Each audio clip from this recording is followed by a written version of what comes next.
It's time to shake things up and see just how good the heroes in Super Slam are.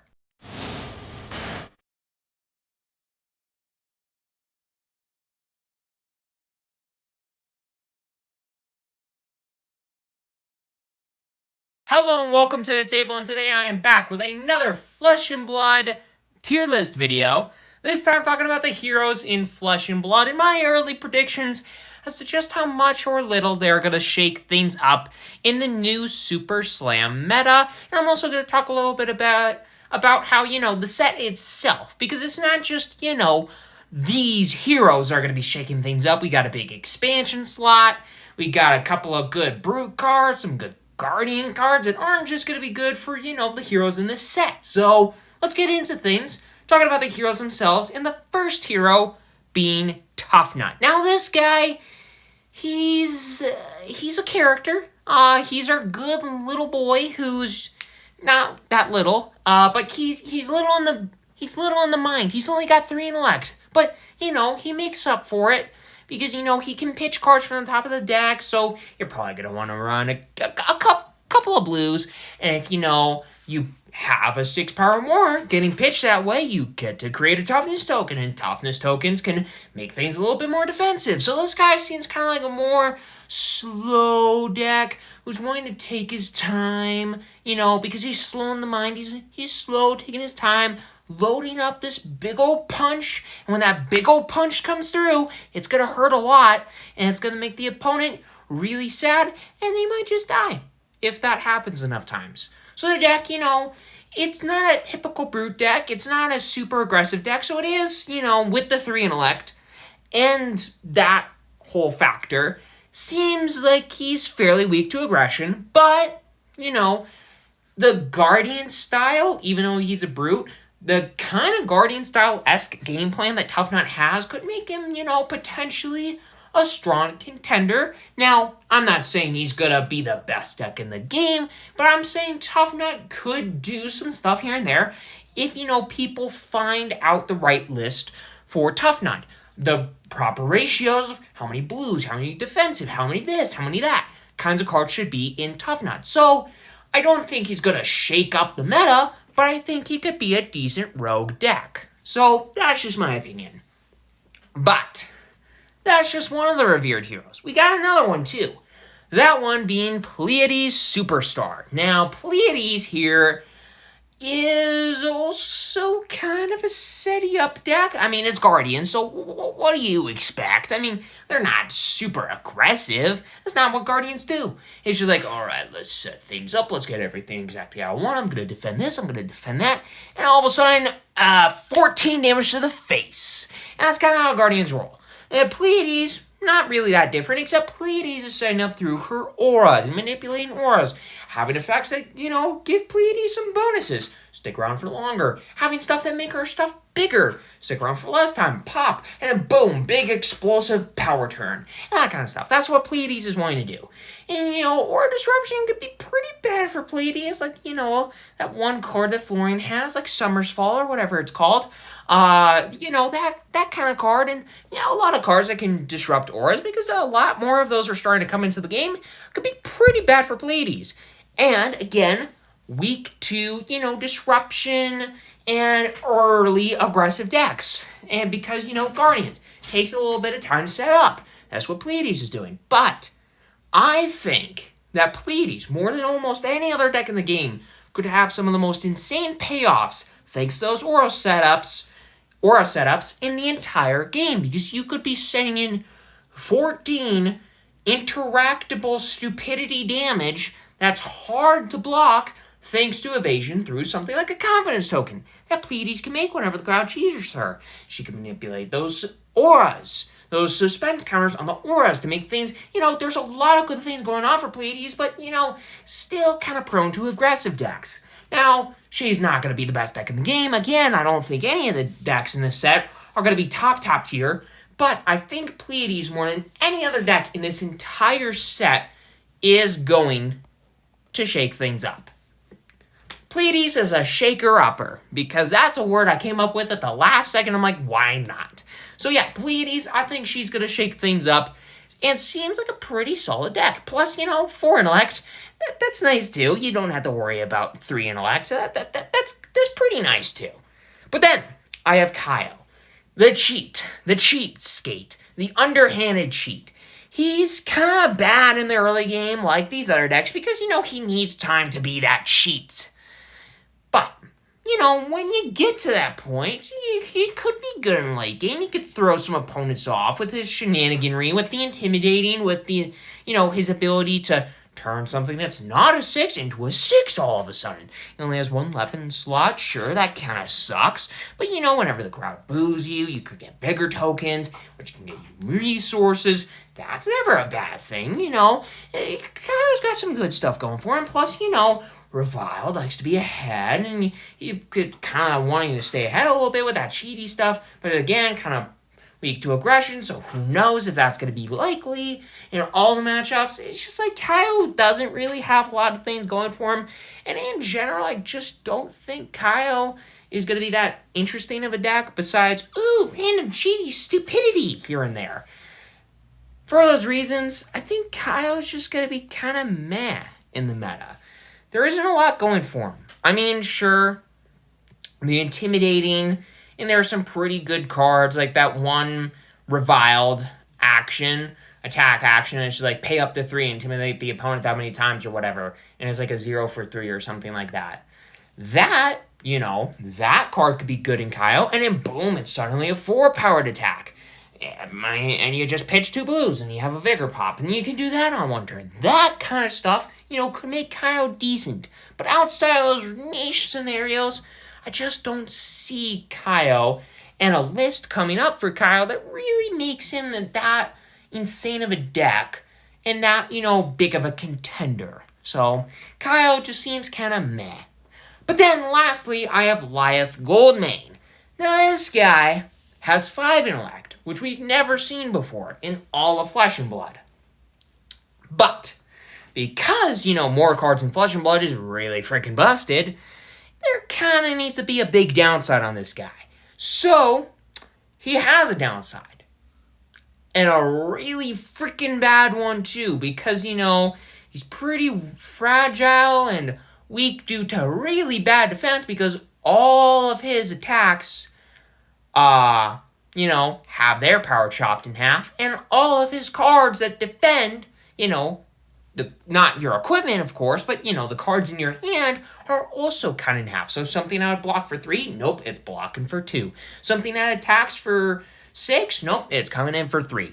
That really sucks. But, similarly to Kyle here, he's got some stupid stuff that can, be going on. He can do some cheating through Liar's Charm to turn off his abilities. He could do some intimidating stuff. And thanks to that 5 intellect, if you, set the right things up, Lyeth could have one of the most insane end games possible in the entire game. Now, granted, he has to set up in order to do this, and it will take time to do this. And he's a Guardian, so you gotta add that on top of it, too. There's a lot of things that you gotta do. There's a lot of things that you got to get right in order to make this guy truly something powerful. But this is the way I look at it. This guy is a Deck Brewer's Challenge. And if I've seen some really wacky builds come out of TCG players, I mean, I could see something just nutty coming out of the TCG community that could make something as weird and pretty awful looking like Lyeth Goldmane turn into something that could be pretty, interesting. Not the most insane thing in the world, but another decent rogue deck. That's just my opinion, though. The 5 intellect, I feel like if you build the right deck, you have the right ratios of stuff, you have the right this, you have the right that, you do it right, I can totally see Lyeth doing quite a bit of work and doing some pretty dumb things. But that's just my opinion. So that's the tier list. Pleiades, I think, is easily the best. Tough Nut, right behind, because I still feel like Tough Nut is a little bit stronger than Lyeth. Lyeth has a really bad downside. Sure, Tough Nut has some upsides, but he has a lot of downsides too. But I feel like Tough Nut is a little bit, less downsidey than Lyeth. So Lyeth, I think, is a little bit worse, and then Kyle at the bottom because he's he's kind of one of the most bland heroes in the game, in my opinion. I don't know. That's just my opinion. I just don't think Kyle's that cool. He's just this Kyle. I like a lot of other Kyles, but this Kyle is very eh. And also, for the first time ever, I like the young art for this hero way more than the adult art. The adult art for me just looks, I don't know, there's just something off about it. And you look at the young art and it's like, oh, that's sick. And I just don't know why they aren't switched, because it just seems like they should be, because the young is usually less cool than the adult. But whatever. Anyways, that's the tier list. But in summary, talking about the set itself, not just the heroes, I feel like this is continuing to, shift things towards, not an aggro meta, but more of a setup payoff meta, where a lot of the decks and a lot of the most powerful decks are wanting to set things up for some massive payoff, instead of, just playing something like Syndra and just go, go, go, go, go, boom, game's over. Those kind of decks, and I think that kind of era, I think, is slowly starting to be dragged away and replaced with this new meta that is new era that is continuing to be, kind of forced onto us. I don't think it's not like bad in my opinion. I personally prefer it, but LSS I think prefers a setup payoff era and meta versus an aggro meta, and I feel like this is just allowing that to happen more easily. And there needs to be a lot more careful deck building now, because I just feel like, Guardians and Brutes are getting stronger, and these decks, could be interesting. Tough Nut, Lyeth, if done right, I think could catch people off guard. Pleiades seems like a decent meta contender. Not S tier, but maybe like high, or at least in A tier. So people are going to need to be more careful building their decks for some of these heroes, sure, to build them right, be able to catch people off guard properly, and also just, have their sideboards built properly in order to counter certain things, whether it's auras, whether it's something new that Guardians can do. That's like, what the heck? They never used to. How is this going? And that kind of stuff. People need to be more careful with how they do things and how they build things in, Flesh and Blood, in order to be able to not get caught off guard by a rogue deck out of nowhere like Tough Nut or Lyeth. And on top of that, there's a lot of more unique win cons that are starting to be introduced to the game. Like Pleiades can have extra turns, which granted, I feel like the extra turn side of Pleiades is like, oh, you have an extra turn and you set up a little bit more. And you don't have to wait as long, and you can't be, caught off guard and out of nowhere blown out by an aggressive deck. It gives you a little bit more time to, just get everything set up to do the big power thing again. But still, there's a lot of more unique ways to win the game now because of this setup big payoff instead of just big attack, win the game, boom, smash face kind of stuff. And building off of this, Brutes, Guardians are starting to get better, and I feel like it's starting to shift in a sense where a lot of the classes are starting to get closer to leveled in power. Assassins are still the best class in the game, of course, because, for some reason that class just needs more stupid garbage added to it, but whatever. Illusionists, they can be illusionists. Every time an illusionist is brought into the game, it's just always like, oh yeah, this is the new best deck in the game now for about a month, and it's banned now. But yeah, so I feel like in general, you take Assassins, the stupidly busted classes out of the game. I feel like, we're starting to shift to an era where classes are starting to become more evenly powered. Guardians are getting more tools. Brutes are getting more tools. Starting to get a little bit closer to now ninjas and Brutes and Guardians and this and that. And they're all they're all pretty close in power level. They all got a lot of good power cards.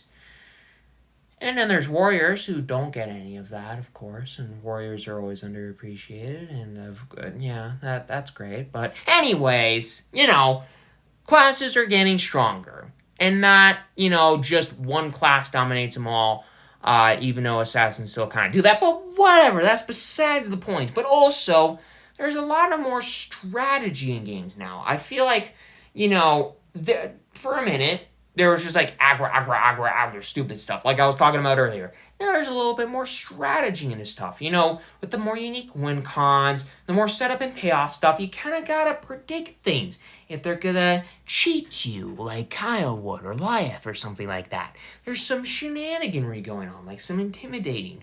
Maybe some instant speed auras from a deck like Pleiades about to get played, or something like that. I feel like there's a lot of more like predicting of things. It's like you gotta be more careful with how you make certain plays to where you don't get blown out by something out of nowhere. That's kind of building off of the more careful deck building. There's also more careful game playing. People need to be more careful with how they actually play the game so they don't get blown out of nowhere by something that maybe is in the deck or maybe is just, that kind of thing. But yeah, I feel like overall Super Slam is continuing to shift Flesh and Blood into a new era of, some really unique decks, some really unique wins in said decks, and, just an overall really fun meta. Both all aside, I hope that you all enjoy this video. Make sure you hit that subscribe button, hit that like button. It's completely free and guides. And have a great rest of your day, everybody. And enjoy some Super Slam.